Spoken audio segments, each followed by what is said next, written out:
recorrer el territorio, dar a conocer novedades botánicas y zoológicas y también procurar la reforma de la educación universitaria y del protomedicato, que era el organismo encargado de la aplicación de la medicina a los territorios coloniales. Esta última tiene una derivación muy interesante también al territorio de Cuba y de Puerto Rico y de Guatemala. Entonces hay como tres ramas que salen en esta dirección y que también tienen incidencia en estos territorios, y no la tiene desgraciadamente en Santo Domingo, porque aunque estaba planteado en el plan inicial, como aparece en el texto que tienen en pantalla, lo inicial de la prórroga de esa expedición a Nueva España era visitar Cuba, Santo Domingo y Puerto Rico, un grupo, y el otro Guatemala, pero Santo Domingo se frustra precisamente porque llega 1795, la cesión a Francia, y esto impide que la expedición haga su tarea en la isla, en la española. En México tiene, desde el punto de vista institucional, tiene mucha importancia, pues se crea el primer jardín botánico de América en el Palacio Virreinal, el que todavía existe en la plaza del Zócalo. Se crea el primer gabinete de historia natural americano también, luego un segundo en Guatemala, en la ciudad de Guatemala, y bueno, aparecen distintos tipos de conocimiento. Hay un caso de una muy interesante, que es una expedición que se diferencia un poco del resto, es también de carácter, ellos hablan de una expedición de fomento, en realidad es una mezcla de expedición de exploración naturalista, de ingeniería y también de desarrollo económico.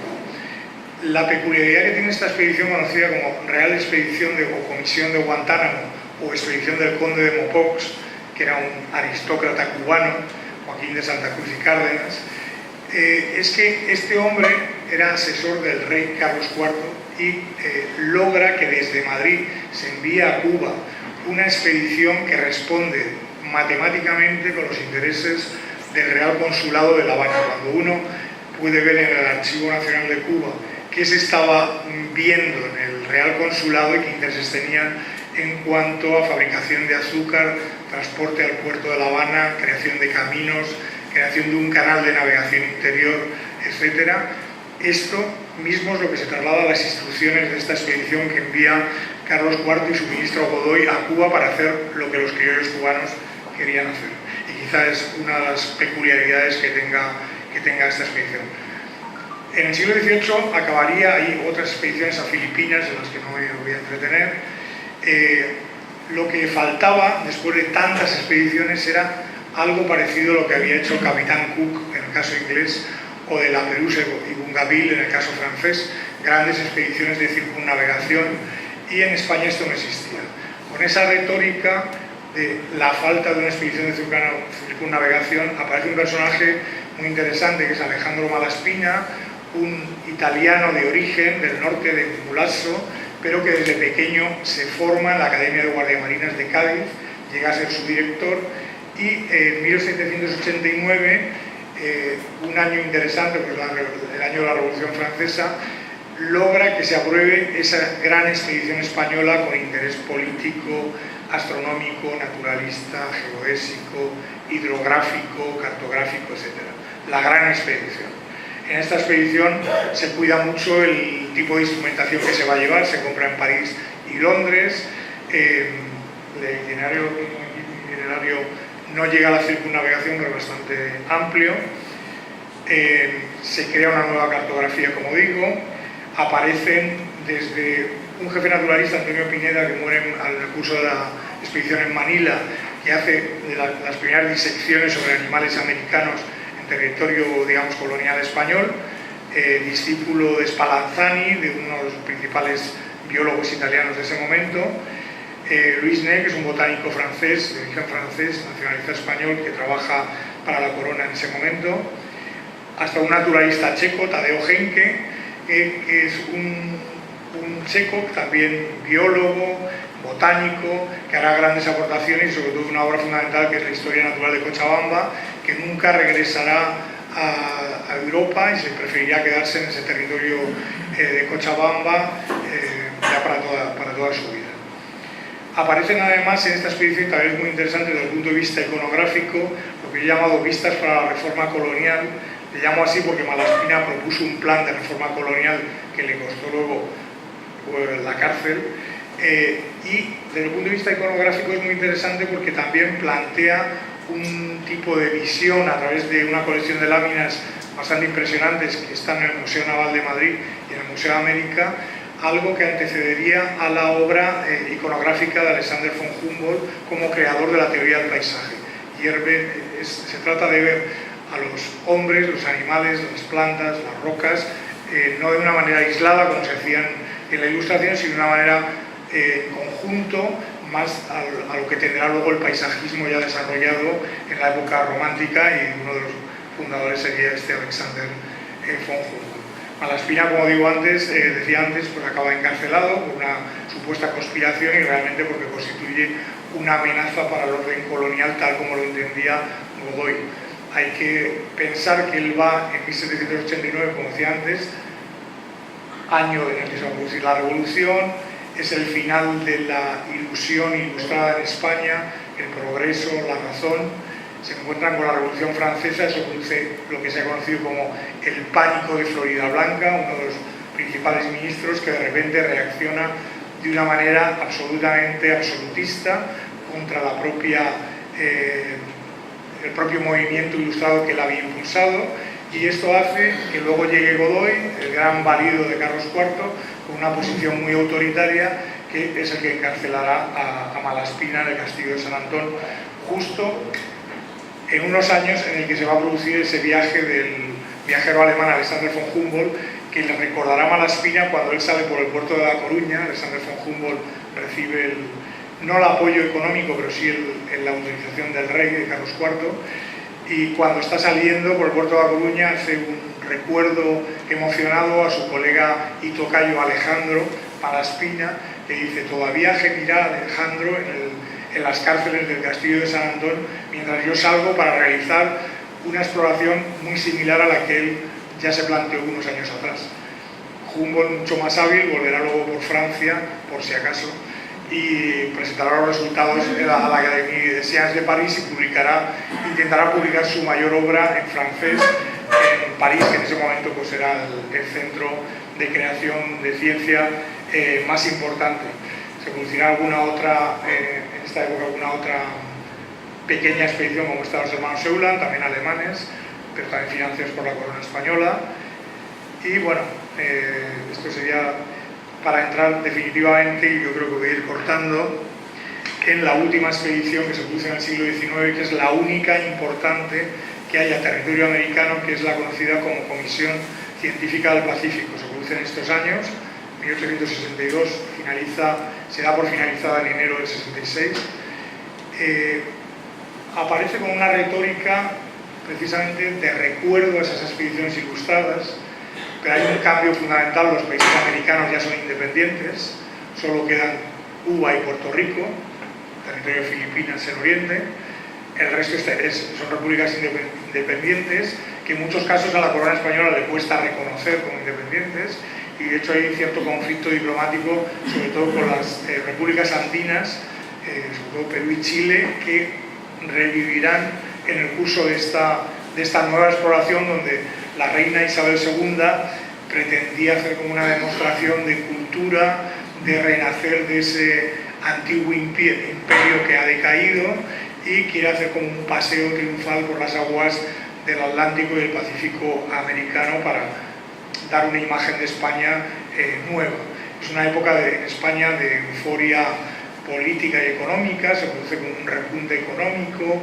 España en ese momento está aliada a Napoleón III de Francia, y de hecho los franceses nos embarcan en algunas empresas militares bastante desgraciadas, como es el intento de asalto a México para coronar a Maximiliano, en el que afortunadamente el general Prim se retira en el último minuto, pero también en campañas en Marruecos, hasta en Indochina, lo que se conocía como la Conchinchina, en fin, una política exterior muy agresiva que se produce en estos años centrales en el que gobierna la Unión Liberal en España, y que tiene esa política muy de euforia y de expansión. Pues desafortunadamente para los científicos que forman parte de esas fragatas, van en 2 fragatas de guerra y una goleta, una pequeña comisión de botánicos, naturalistas, geólogos, para explorar ese territorio americano, recordando esas glorias de las antiguas expediciones ilustradas. Es un poco desastre, es una expedición que yo he denominado como expedición romántica, tiene de todo, tiene suicidios, tiene muertes, enamoramientos en Chile, en fin, tiene como elementos como para hacer una película bastante interesante sobre el desarrollo de toda esta expedición.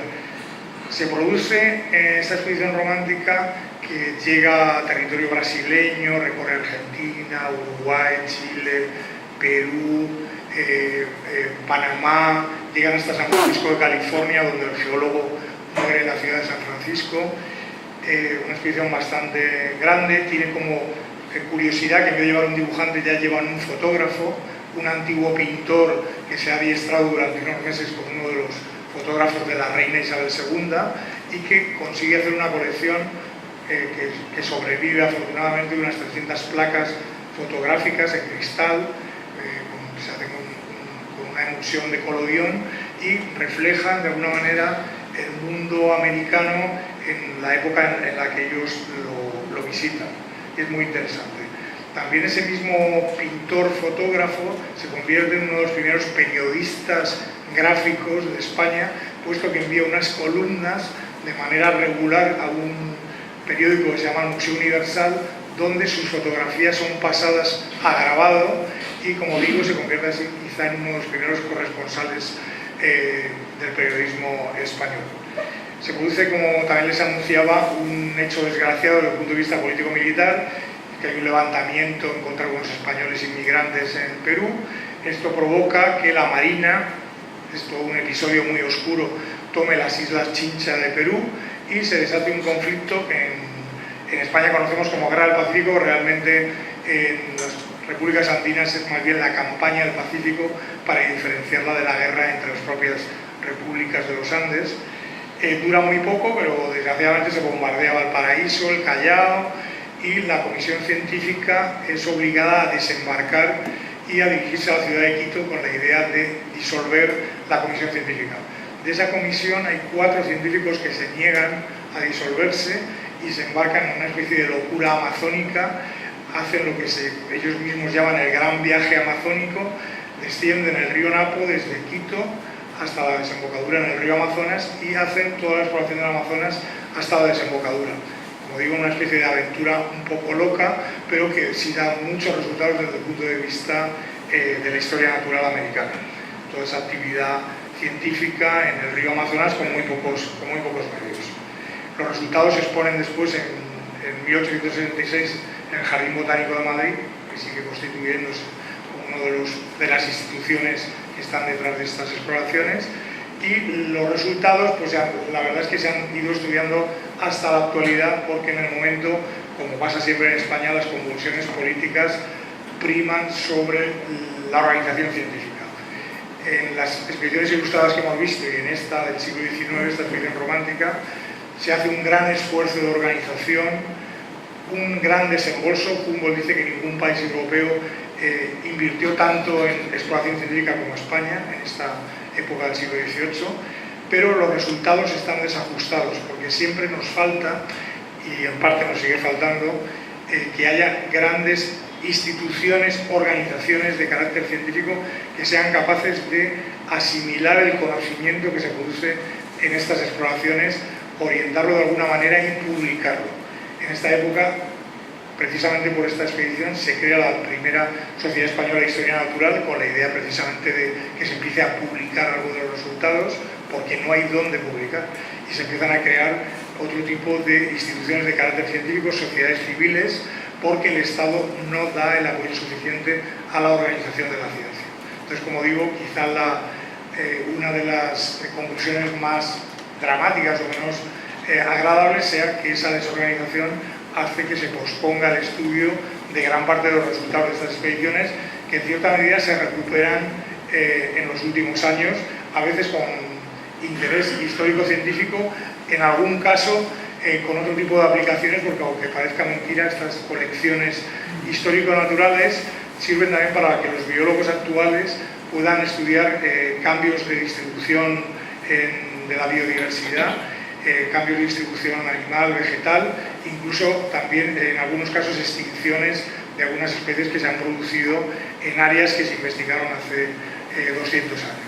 Entonces esto, desde el punto de vista incluso, como digo, científico, pues tiene todavía mucho interés. Y ya con esta...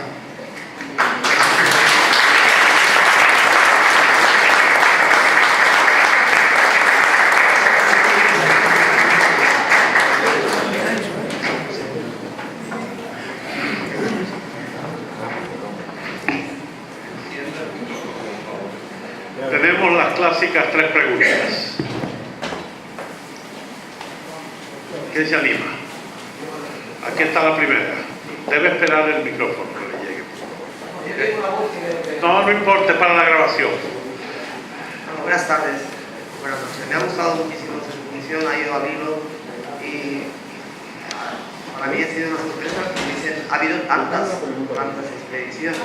Yo quiero brevemente ver o señalar que es encomiable la labor de los científicos porque sabemos que la llamada conquista de América pues tenía todo tipo de gente, pero que estos señores tenían un estrato burgués, eran científicos y se aventuraban en venir, en buscar. Yo, por ejemplo, conozco el Orinoco, también he estado en el Amazonas un poquito, y ahora no es lo mismo los medios de ahora como los de aquella época, además, las enfermedades. Simplemente quería, más que una pregunta, decirle que me ha gustado mucho la charla y que es encomiable la labor que estas personas pues, vinieron centenares a todas las expediciones y luego la trascendencia que tuvo en Madrid empujando en España a que estas sociedades que usted ha mencionado, que eran del Estado, cogieran cuerpo y comenzaran a funcionar. Simplemente quería decir, más que una pregunta es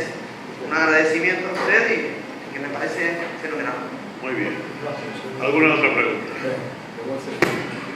Allá al fondo.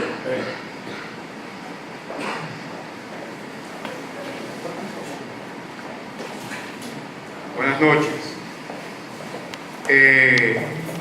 Distinguido disertante, ¿usted no cree que el control que la Iglesia Católica tenía sobre las instituciones educativas en España, insistiendo en los estudios superiores de teología, derecho romano y derecho eclesiástico, frustró en parte el desarrollo de las ciencias naturales en España durante los siglos XVI, XVII y XVIII? España quedó notablemente retrasada en el estudio de las ciencias naturales y también de su aplicación práctica, que es la tecnología. Muy bien. Por favor.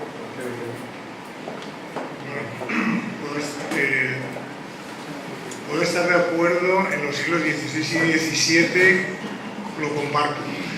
La existencia, claro, del control eclesiástico sobre la educación era muy fuerte. Por otra parte estaba la Inquisición también velando porque nadie se saliera del carril y pudiera pensar por su cuenta demasiado.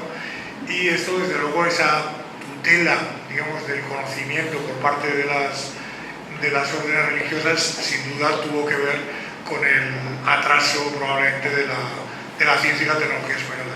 En el siglo XVIII yo creo que esto no es así. No es así porque la Iglesia mantiene sus cuotas de poder, eso es verdad. También lo he apuntado, también de diferente manera, porque no es lo mismo cómo se mueven los jesuitas que los dominicos y de otras órdenes.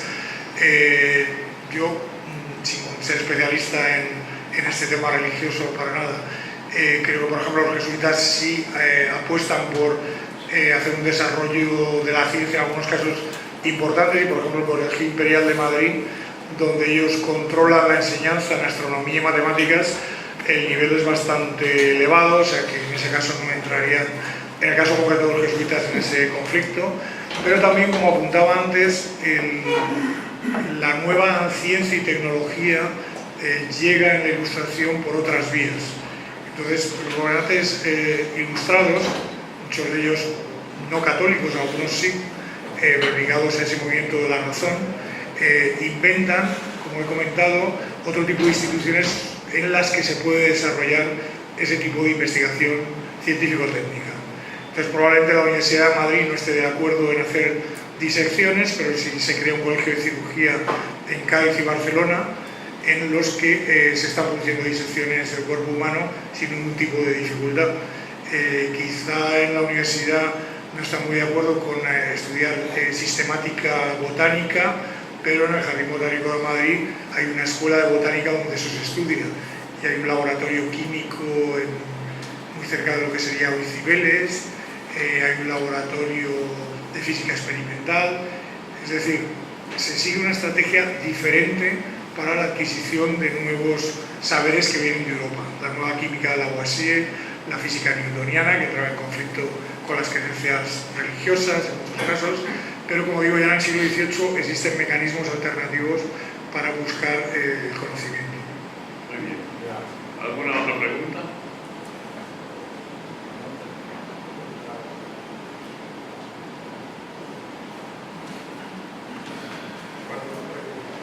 Un pequeño comentario.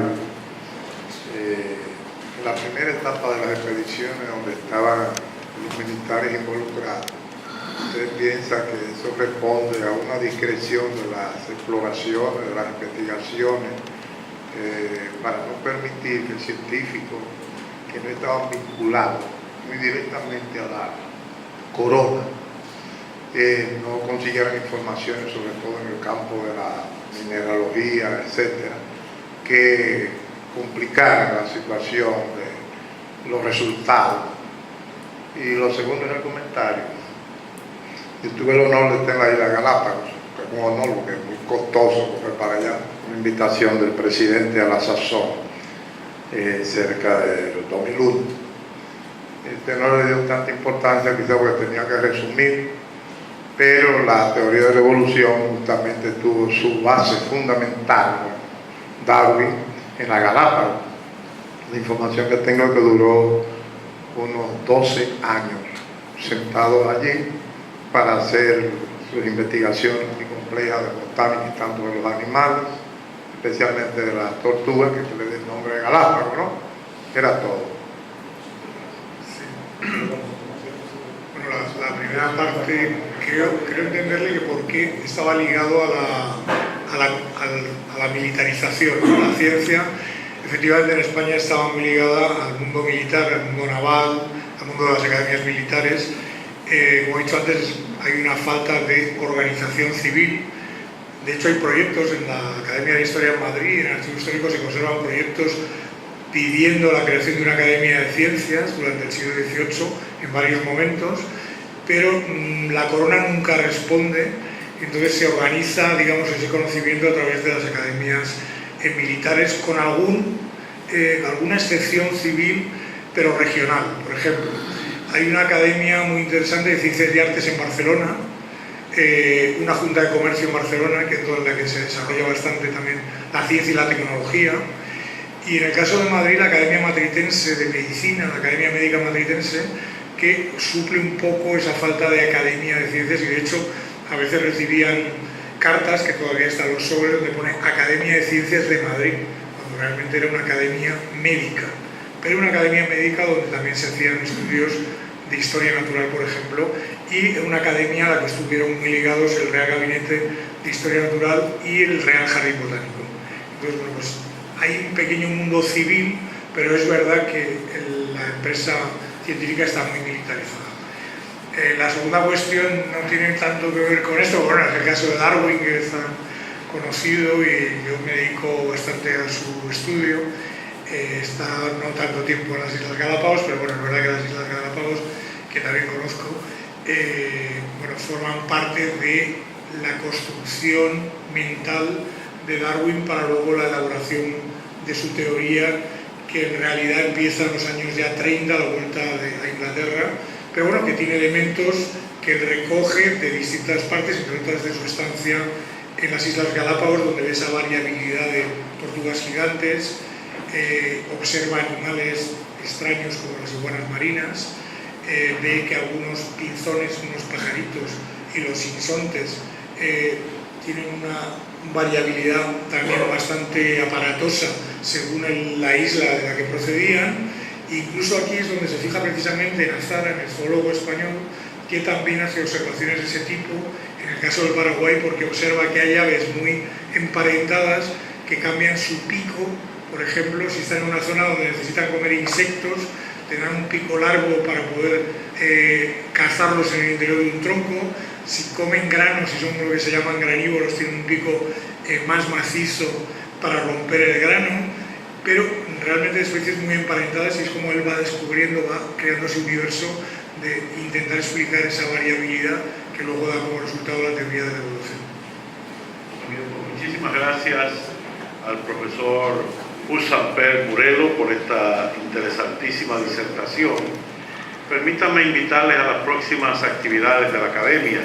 Mañana concluye el curso Historia y Oralidad, que está siendo impartido por la doctora Consuelo Naranjo Orobio, directora del Instituto de Historia del Consejo Superior de Investigaciones Científicas. Y el próximo miércoles 10 a las 8 de la noche, la conferencia Las migraciones hacia la República Dominicana 1880-1920. ¿De dónde vinieron? ¿A qué vinieron? ¿Por qué vinieron y qué aportaron? Por el doctor Wenceslao Vega, miembro del número de esta academia. El miércoles 24, la conferencia Nuevos datos sobre Pedro Suárez Deza, primer obispo de La Vega, por el doctor José Luis Sáez, miembro del número de esta academia. Y el miércoles 31, para cerrar el mes, la puesta en circulación de la obra ¿Quiénes eran los ricos al final de la dictadura de Trujillo?, del licenciado Bernardo Vega, miembro del número y expresidente de la academia, que será presentado por quien les habla. Al agradecer a todos su presencia esta noche y a nuestro distinguido disertante, les invitamos al acostumbrado brindis en el foyer de este salón. Muchas gracias y buenas noches.